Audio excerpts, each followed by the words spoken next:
Hi listeners! Isa na namang kapanapanabik na kwento ang inyong mapapakinggan ngayon. Bago tayo magsimula, huwag kalimutang mag-subscribe sa aming channel at i-click ang notification bell para lagi kayong updated sa aming mga bagong uploads. Malaking suporta ito sa amin at malaking tulong para makagawa pa kami ng mas marami at mas di kalidad na content para sa inyong lahat. Maraming salamat at simulan na natin ang ating kwento. Umupo na kayo, mag-relax, at ihanda ang inyong sarili sa isa na namang kwentong tiyak na magdadala sa inyo ng iba't ibang emosyon. Ako si Jimwell, 25 years old. Sa edad kong ito, dapat siguro iniisip ko kung saan ako magbabakasyon, kung paano ko palalakihin ang ipon ko, o kung paano ko may enjoy ang buhay habang bata pa. Pero iba ang naging takbo ng buhay ko. Isa akong breadwinner. Matagal nang wala si Papa. Namatay siya dahil sa lung cancer ilang taon na ang nakalipas. Bukod sa sakit na iniwan niya sa amin, nag-iwan din siya ng napakalaking responsibilidad at mga utang na hanggang ngayon ay unti-unti pa rin naming binabayaran. Halos maubos ang ipon namin noon sa mga hospital bills, laboratory test, chemotherapy sessions, gamot, at kung ano-ano pang gastusin para lang maipaglaban ang buhay niya. Ginawa namin ang lahat, pero minsan, kahit ibigay mo na ang buong mundo, may mga laban pa ring hindi mo kayang ipanalo. Simula nang mawala si Papa, ako na ang halos sumalo sa lahat ng gastusin sa bahay. Matanda na si Mama, kaya ayoko na siyang magtrabaho.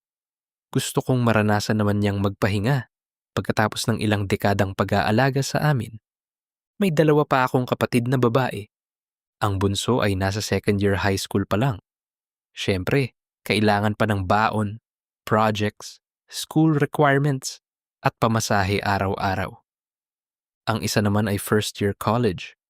Kahit papaano, nakakatulong na rin siya dahil nagtatrabaho siya bilang call center agent sa gabi habang pumapasok sa school sa umaga. Madalas ko siyang pagsabihan na magpahinga rin paminsan-minsan. Pero pareho kaming alam ang katotohanan. Wala kaming choice. Kasi kung titigil kami at magpapahinga, hindi naman titigil ang mga bayarin. Tuloy-tuloy pa rin sila. Parang walang pakialam kung pagod ka na o hindi. Kaya kahit ubos na kami, kahit gusto na naming huminto, kahit saglit, pinipilit pa rin naming bumangon araw-araw. Minsan, hindi ka na lumalaban dahil gusto mo, kundi dahil wala kang ibang option. Dahil alam mong kapag sumuko ka, mas lalo lang bibigat ang lahat. Kaya kinakaya namin. Hindi dahil madali, kundi dahil kailangan. May kuya rin ako, pero may sarili na siyang pamilya. Naiintindihan ko kung bakit hindi na siya nakakapagbigay kay Mama. Hindi ko siya masisisi. Mahirap na rin ang buhay ngayon. Kaya, karamihan ng gastusin, ako ang sumasalo. Tubig, kuryente, internet, pagkain, pang-araw-araw na pangangailangan ni Mama, baon at gastusin ng bunso kong kapatid. At syempre, buwan-buwan pa rin naming binabayaran ang mga utang na naiwan dahil sa pagpapagamot kay Papa. Minsan naiisip ko, nakakapagod din pala maging matatag, pero wala akong karapatang sumuko. Dahil kapag ako ang bumitaw, sino ang sasalo sa pamilya ko? Kaya ito ako ngayon, araw-araw pumapasok sa trabaho. Palaging nag-o-overtime. Minsan kahit halos nakapikit na ako sa antok, tinatapos ko pa rin ang shift ko. Hindi dahil gusto ko, kundi dahil kailangan. Habang nakaupo ako sa harap ng computer, halos hindi na ako makapag-focus sa sobrang pagod at antok ko. Napatingin ako sa oras. 9:00 na ng gabi. Mahaba pa ang oras bago matapos ang overtime ko. Huminga ako ng malalim bago tumayo sa upuan. Kape muna, bulong ko sa sarili. Kinuha ko ang wallet ko at lumabas ng opisina. Pagkabukas ko ng glass door ng building, agad akong sinalubong ng malamig na hangin ng gabi. Tahimik na ang paligid. Iilan na lang ang mga empleyadong papasok at palabas ng gusali. Paglabas ko, isang pamilyar na boses ang bumungad sa akin. Overtime ka na naman? Tanong niya. Napalingon ako. Ngumiti ang guard na nakabantay sa entrance. Napangiti rin ako. Oo, Kailangan kumayod ng doble. Ang daming bayarin. Sagot ko. Napailing siya habang bahagyang natawa. I feel you. Sagot niya. Ganito na talaga ang naging buhay naming mga empleyado. Trabaho. Uuwi. Matutulog. Tapos kinabukasan, papasok ulit sa trabaho. Paulit-ulit lang. Sandali. Hindi kita nakita nung isang araw Day off mo ba? Tanong ko. Hindi. Nag-leave ako. Sagto ko. Bakit? Tanong ko ulit. Napabuntong hininga siya. Medyo nabu-burnout na rin ako. Sabi niya. Tumango ako. Hindi na niya kailangan pang magpaliwanag. Ramdam na ramdam ko ang ibig niyang sabihin. Sa panahon ngayon parang luxury na ang makapagpahinga. Sana mayaman na lang tayo, no? Sabi ko. Oo nga para hindi na natin kailangang magtrabaho. Sagot niya. Pareho kaming natawa. Isang maikling tawanan. Unti-unting natahimik ang paligid. Pareho kaming nakatingin sa mga sasakyang dumaraan sa kalsada. Minsan talaga. Nakakapagod maging adult. Ang guard na kausap ko pala ay si Edward. Sa tingin ko, magkaedad lang kami. Matagal na siyang nagtatrabaho rito. Sa katunayan, nauna pa siya sa akin sa kumpanyang ito. Pero sa totoo lang, hindi mukhang security guard si Edward. Kung hindi mo siya makikitang naka-uniform, iisipin mong anak siya ng may-ari ng kumpanya. Matangkad si Edward. Maputi. Malinis ang balat. Matangos ang ilong. At sobrang define ng jawline niya. Ang klase niyang tignan, mukha siyang mayaman. Actually maraming empleyado dito sa building ang crush si Edward. Pero palagi niyang sinasabi na meron na daw siyang asawa at anak. Pero hindi yun totoo. Sinasabi lang niya yung para tigilan na siya ng mga may kursunada sa kanya. Bakit ko alam kasi madalas kami magkwentuhan. So parang naging tropa ko na din siya dito sa office. May mga empleyadong sadyang dumadaan sa pwesto ni Edward para makita lang siya. May mga nag-aalok pa nga ng pagkain. Pero palagi lang siyang nakangiti at iisa ang sinasabi. May asawa na ako. Pero to be honest, crush ko din si Edward. Sobrang may pagnanasa ako sa kanya. Napakagwapo ba naman kasi at ang ganda din ng katawan niya. Palagi ko siyang ini-imagine kapag nagpapaligaya ako ng sarili ko dito sa CR sa office. Iniisip ko na binibembang niya ako. Pero hanggang doon lang yun. Maayos pa rin naman ako makitungo sa kanya. Walang nakakaalam dito sa office na bakla ako. Lalaki akong kumilos, magsalita at makisama. Araw-araw, dala ko yung sarili kong sikreto. Tahimik lang, hindi ko pinapahalata. Hindi dahil nahihiya ako sa kung sino ako, kundi dahil alam kong hindi lahat handang umintindi. Kaya mas pinipili kong manahimik, sumabay, at protektahan ang sarili ko. Sa mundong punong-puno na ng problema, parang wala na akong lakas para magpaliwanag. Kaya ginagawa ko na lang ang alam kong dapat gawin, magtrabaho, kumita, tumulong sa pamilya. Yun ang priority ko.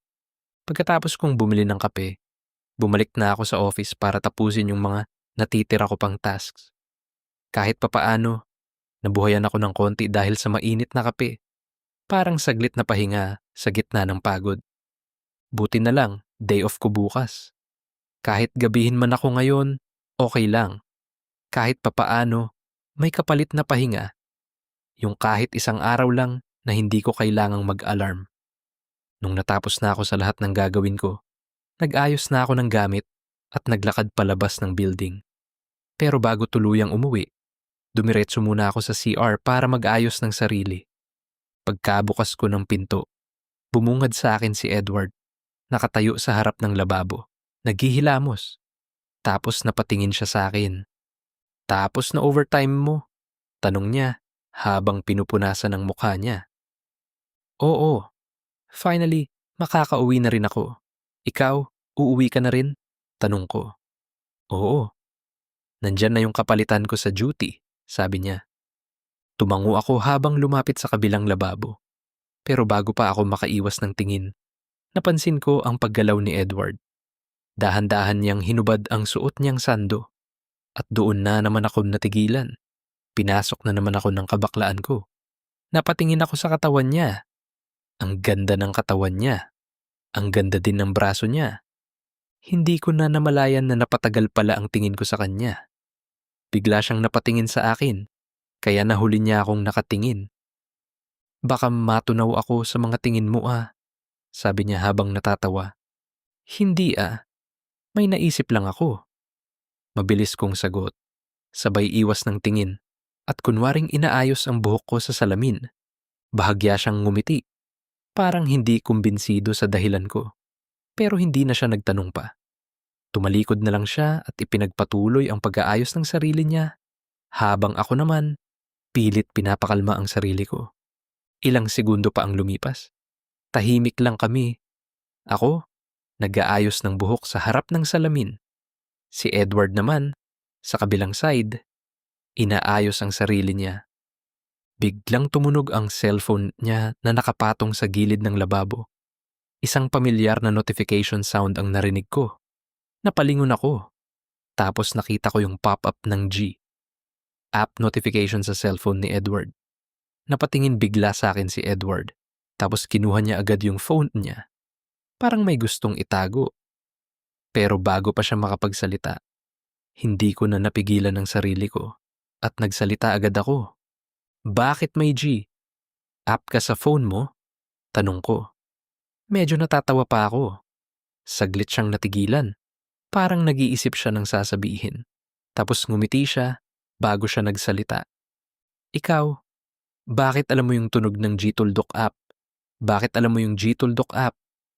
Pinalik niya yung tanong sa akin at hindi ako nakapagsalita.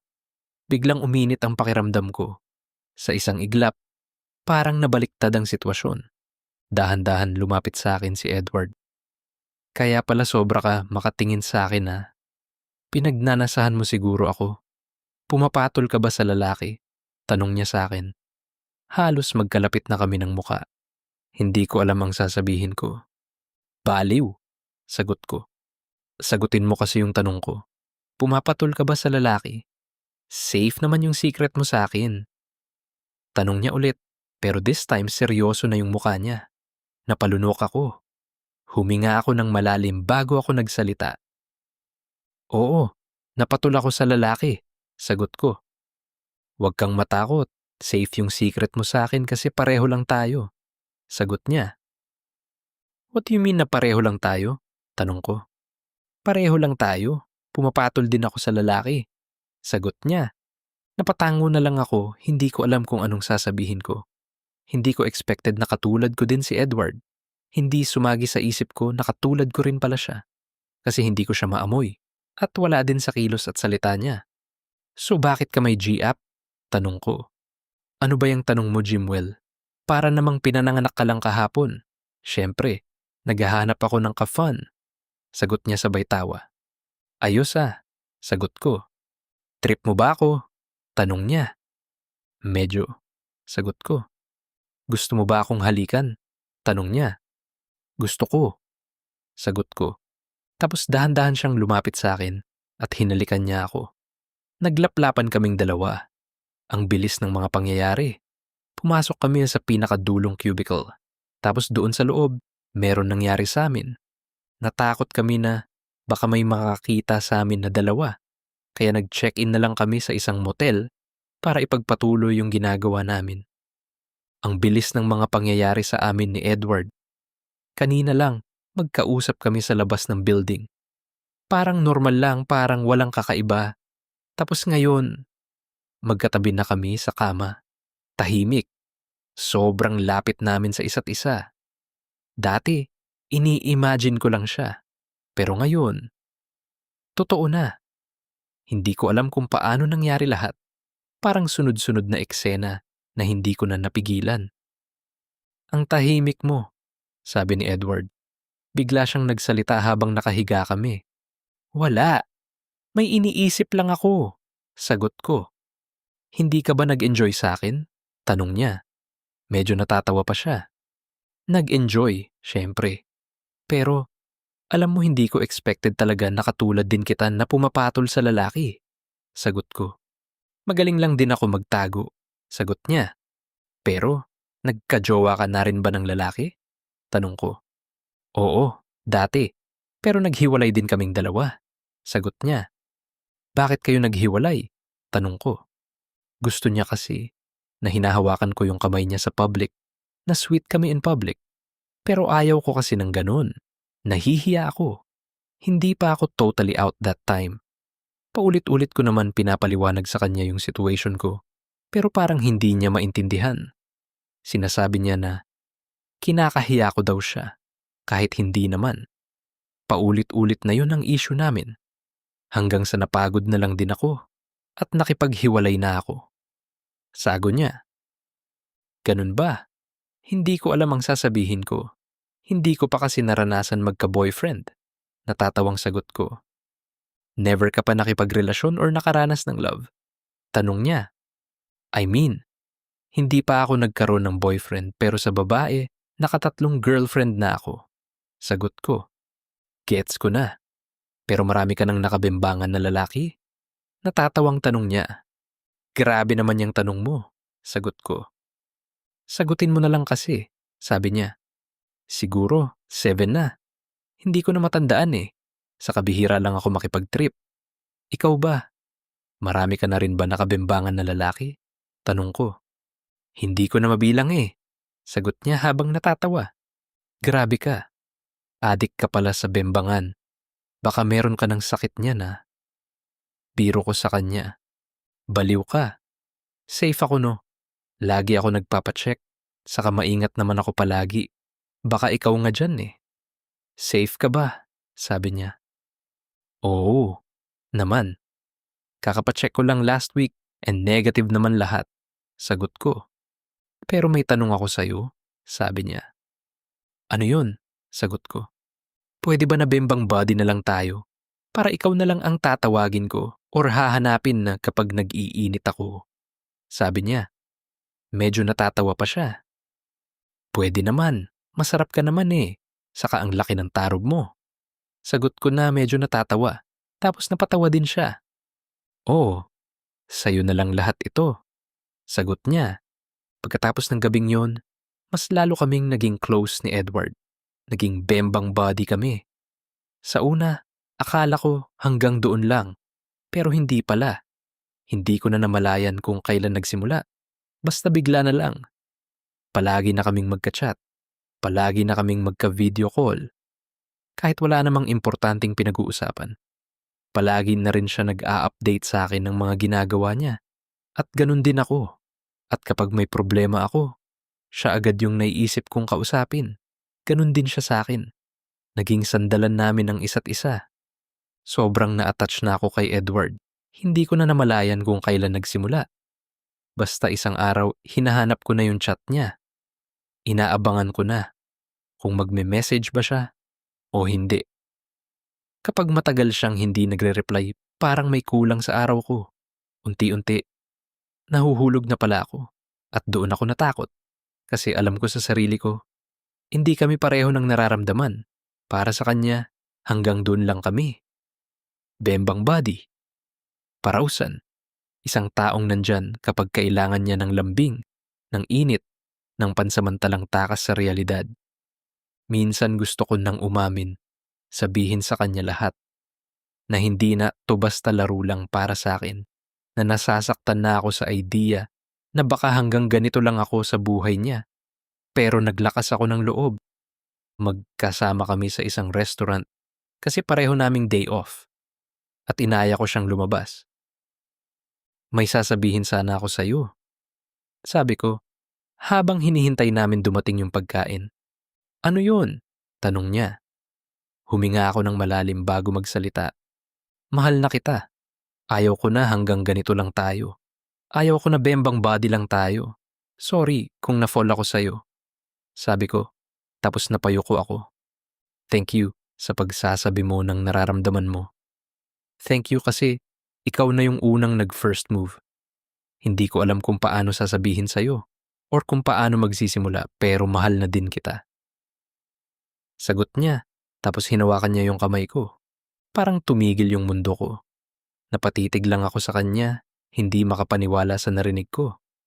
Paulit-ulit sa isip ko yung sinabi niya. Parang panaginip. Yung taong akala ko hanggang pantasya ko lang, hanggang lihim na pagtingin lang. Biglang nandito, kaharap ko at mahal din ako. Sigurado ka? Tanong ko. Oo naman. Mahal din kita. Huwag ka nang magtanong, baka magbago pa isip ko. Sabi niya. Tapos bumulong siya sa akin. Mag-check-in tayo. Wawasakin kita. Sabi niya. Tapos napatawa ako. Sige, ready ako dyan. Sagot ko. Pagkatapos naming kumain, lumabas na kami ng restaurant at nag-abang ng taxi. Nag-book pa kami ng staycation sa Pasay.